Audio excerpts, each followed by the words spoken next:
Welcome to E-Pathshala. I am Dr. Vishal Jadhav, Department of Sociology, Tilak Maharashtra Vidya-mitra, Pune.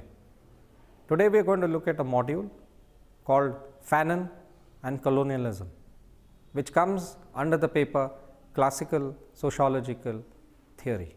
Since the 16th century onwards, we will see that European nations had begun colonizing the so-called other worlds, Latin America for instance, Africa and African nations for instance, Asian nations for instance, all these were colonized over a period of time.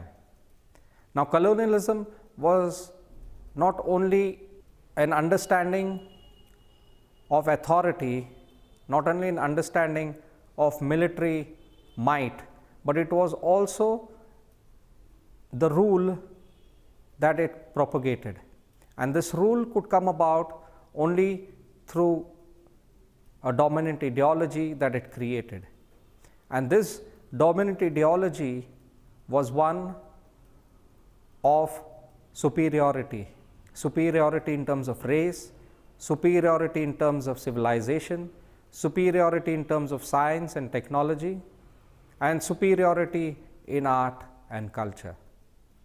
This module will try and assess how colonialism in Algeria, that is French colonialism in Algeria, affected the natives there, and what was the response that came out in the works of Fanon.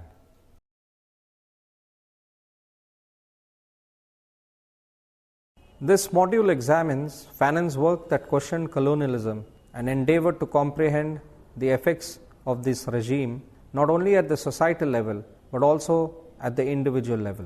Fanon, through his practice in the field of psychiatry, was able to understand the deep resentment and suffering within the structure of colonialism of the people in Algeria.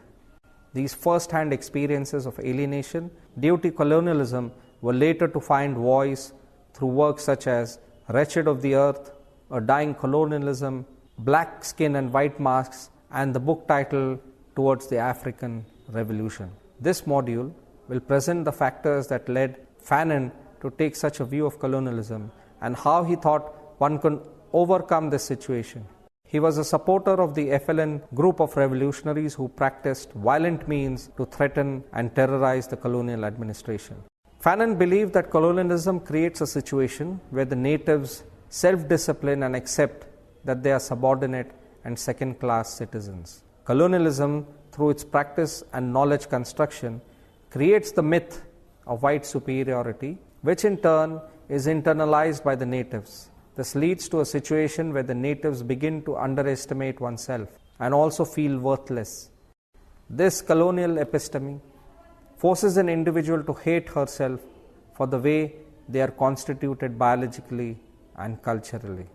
Fanon's contribution over time has influenced post-colonial discourse on colonialism and natives, and how and what kind of knowledge systems did it create, and how this form of knowledge and language is being reproduced in various forms even to date. Ashish Nandi has borrowed some of his ideas in explaining how colonial rule in India was constructed as an episteme, which to the natives led to despising their own bodies and culture. Before we delve into how and why Fanon chose to comprehend worldviews of individuals through the field of psychiatry, one needs to know briefly his biography. The life of Fanon. Frantz Fanon was born on 20th July 1925 in Fort-de-France, the capital of Martinique. He was the youngest son of Casimir and Eleanor. He had 7 siblings, and therefore his family was more or less a unit that displayed middle-class aspirations. His mother was a shop owner and his father was a government official. His father spent time in work to support the family, so he was not much involved in the upbringing of the children, nor was his mother Eleanor. For many years, Fanon carried a harsh resentment against his father for not being more intimately involved with him and his siblings. This resentment can be seen through an excerpt of a letter Fanon wrote to his father while serving in the French army during World War II. It states, "If we, your 8 children, have become something, It's Mama alone who must be given the glory. I can see the expression you'll make in reading these lines, but it's the truth. Look at yourself. Look at all the years gone by. Bare your soul and have the courage to say, I deserted them. With regard to all his siblings, Joby is very much close to him. But despite close relationships, affection was quite uncommon in the Fanon household. As he finished the primary school and became a teenager, he began to dismiss his sports, clubs and friends to spend his time in reading at Fort de France's local library, and discovered that he had great interest in French literature and philosophy. In short, there were many struggles that he encountered, especially during his education.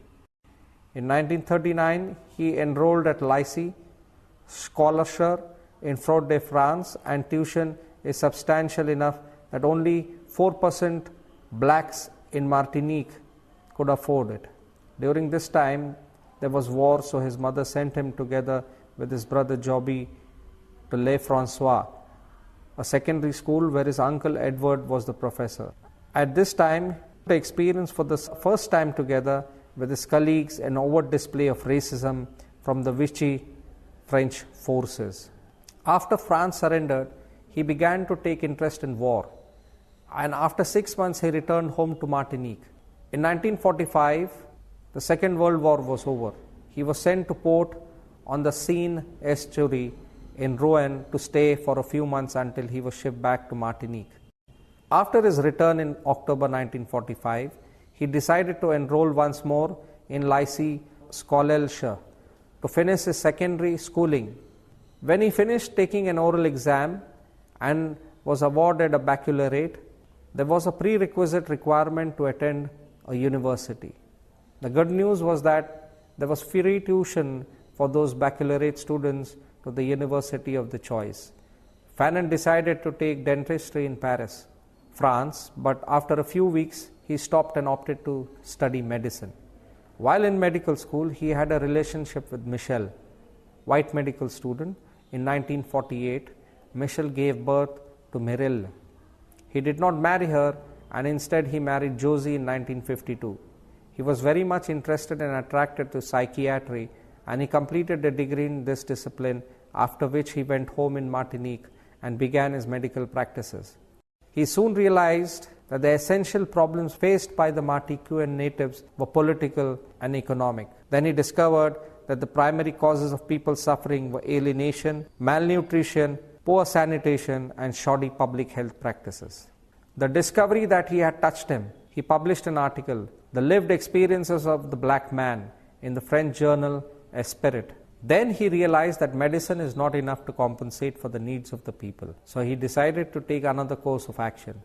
He decided to pursue psychiatry as a full-time profession, and in November 1951 was selected to the psychiatric residency program at Hospital de Saint-Alban in central France, under the supervision of Professor François Tosquely.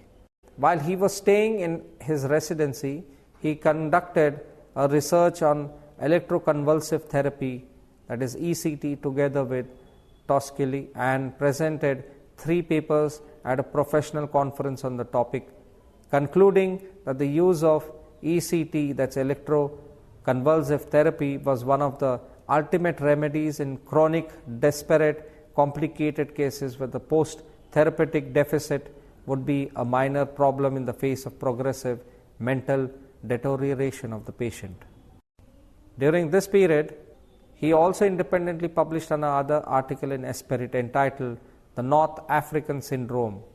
In this article, Fanon discusses racism towards patients in the medical facilities of France and provides a description of the North African Syndrome, a psychosomatic syndrome he proposed was rooted in racism and oppression. Moreover, after 2 years of residency, he left Saint-Alban on a quest to challenge the infamous Les Médicats de Hospital Psychiatry, a difficult examination that allowed a psychiatric to become the chief de service of a major psychiatric institution. He passed the exam, and in 1953 he applied for the chief de service at Blida Joinville Hospital in Blida, Algeria. He was aware and conscious with his decision that there were tears to be wiped away, inhuman attitudes to be fought, condescending ways of speech to be ruled out, and men to be humanized. At this time, Fanon was simply considered a humanist and had yet to consider the cleansing and liberating effects of revolutionary violence, an idea heavily supported in Les Demandes de la Terre as a means to dry the tears of the Algerians. He was very much aware of what was really happening in Blida, which later he describes as the compartmentalized Manichean world of colonialism, a notion that bolstered his many theories. Blida embodied both a well laid out European town and a jumble of an Arab town referred to, as were all Arab quarters, as Nigger town.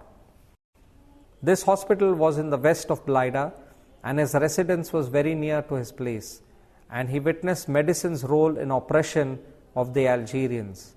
Doctors who were also owners of mills, vineyards, or orange groves and behaved accordingly, and doctors who would commit acts of malpractice such as administering saline solution or distilled water to Arabs, claiming it was penicillin or vitamin B.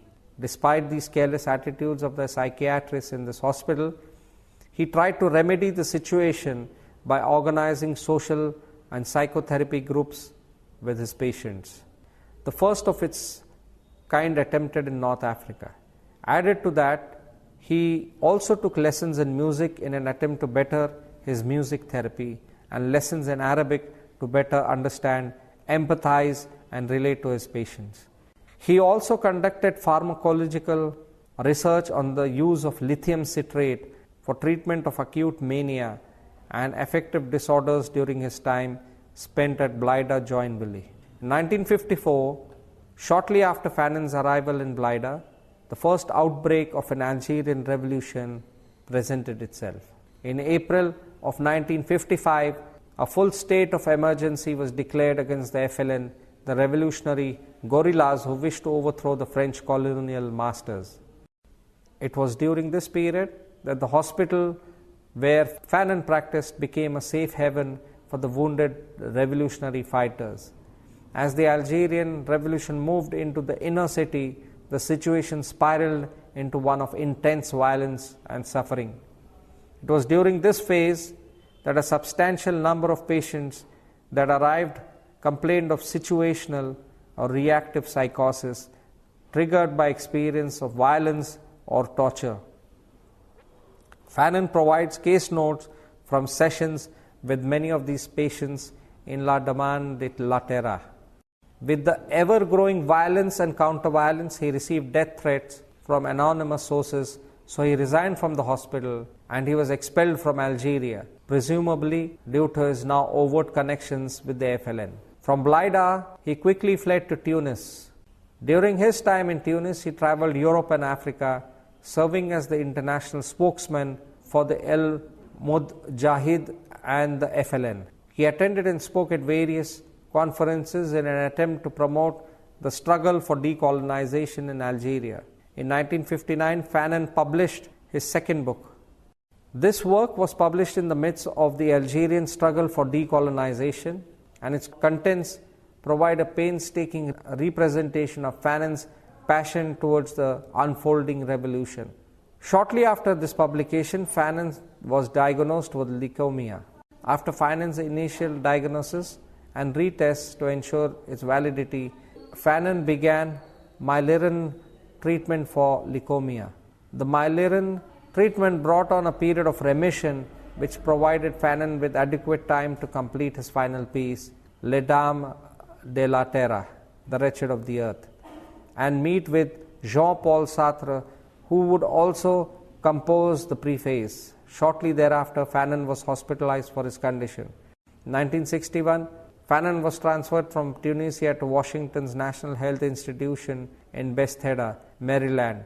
Fanon passed away on 9 December 1961 with his wife and brothers by his side, leaving his legendary theories on the psychology of colonialism, racism, and oppression to reside in 4 revolutionary pieces of discourse.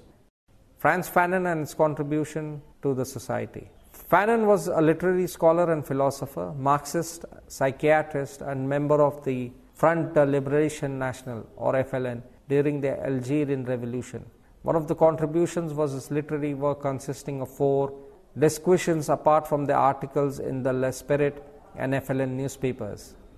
His first book, Black Skin, White Mask, was published in 1952, followed by the African Revolution in 1959. His third and possibly most prestigious literary work was Wretched of the Earth, was published shortly before his death in 1961.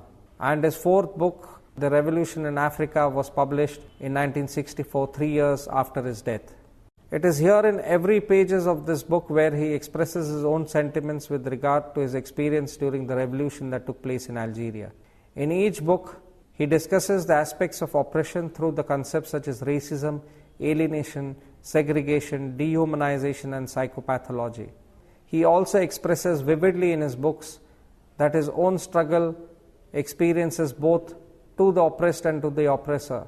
In his book on the Wretched of the Earth, he clearly explained colonialism and oppression, and also decolonization through violence. This contribution of Fanon, especially in his book The Wretched of the Earth, has a great influence to the people of Algeria to fight for their freedom and against the domination of the white people. Fanon's comprehension of colonialism and its relation to Marxist ideology. The Wretched of the Earth, written by Fanon and as translated by Richard Cox into English in 2004, was originally published in 1961. He uses the Algerian experience of colonialism to fight for liberation against racism, oppression, dehumanization of the innocent people. As an expert practitioner of psychiatry and experience of discrimination due to colonialism, he encourages the colonized people to question themselves. Who am I in reality? This question awakens the Algerian people or the colonized to fight and to stand for the right against the white people or the colonizers. For us to understand more about colonialism, we need to understand the colonized and colonial world. The two worlds have its own role, motive, and intention in society. The colonized world was divided into two, the border represented by the barracks and the police station. It is because in colonies, the official legitimate agent, the spokesman for the colonizer, and the regime of oppression is the police officer or the soldier. It is also a world with no space. People are piled up and the shacks squeezed tightly together because people are mixed.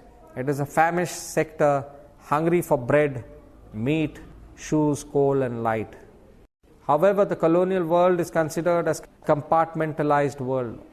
It is also a sector of built to last, all stone and steel. It's a colonialist sector of lights and paved roads where the trash cans constantly overflow with strange and wonderful garbage, undreamed of leftovers. They're protected by solid shoes in the clean and smooth, without a pothole and stone type of street. They are sated, sluggish, and the belly is permanently full of good things. In short, a sector of white folks or foreigners. We can see the gap between the colonial and the colonized worlds. The colonizers, they value more their own culture, tradition, and practices compared to the natives. They are thinking that they are well developed, educated, and most of all knowledgeable in any field. It is a perspective of superiority between the whites and the blacks. The white people are in a position that they think they are more privileged than those who are subordinated, that is the natives of Africa. However, the colonized world or the Algerian people or the natives were suppressed and they suffered a lot. They thought that they could not move and act properly. They lost their own true identity as more educated, more knowledgeable, and more developed compared to the colonizers. Similarly, by losing their identity, the colonizers have had a chance to dominate and suppress them in order that they can manipulate and control freely the economic system of the colonized country, that is Algeria. In this situation, the colonized began to revolt, which was clearly explained by Fanon in his book, Dying Colonialism, translated by Hakan Chevalier. According to Fanon, the Algerian natives by now have learned how to stand on their own feet and without the help of other nations. They begin to regain their identity and they make use of violence against it. Fanon believed that it was only through violence that decolonization could be achieved. The relevance of Fanon's thoughts. Fanon's ideology of colonialism is very relevant in our context today.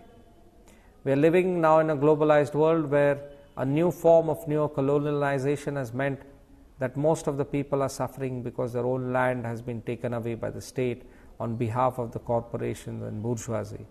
Through pauperization, even the dignity of the poor has been taken away.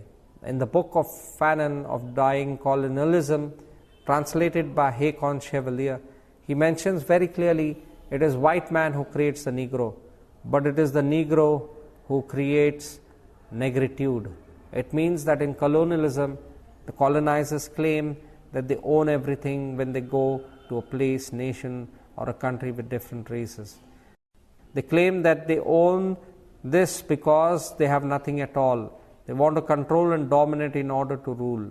Colonial governmentality ensures that the identity of the natives itself is questioned. The superiority of the white race over the non-whites was constituted through the myth of superiority of the Europeans in the cultural, social and political fields.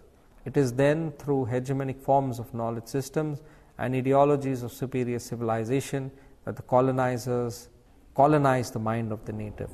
So much so that the native begin to internalize the idea of his or her subordination, resulting in complete and despotic rule of the colonizers. To conclude, we have seen how difficult colonialism can be for the natives and how deeply it can affect the consciousness of an individual. Through the works of psychiatry, Fanon has been able to show how an individual becomes violent towards one's own self through this ideology of colonialism. This episteme of colonialism ensures that one begins to feel inferior to the whites or to the colonial masters through very nuanced ways. This ideology also tells us how the colonized are seen through a subordinate position by the colonizers.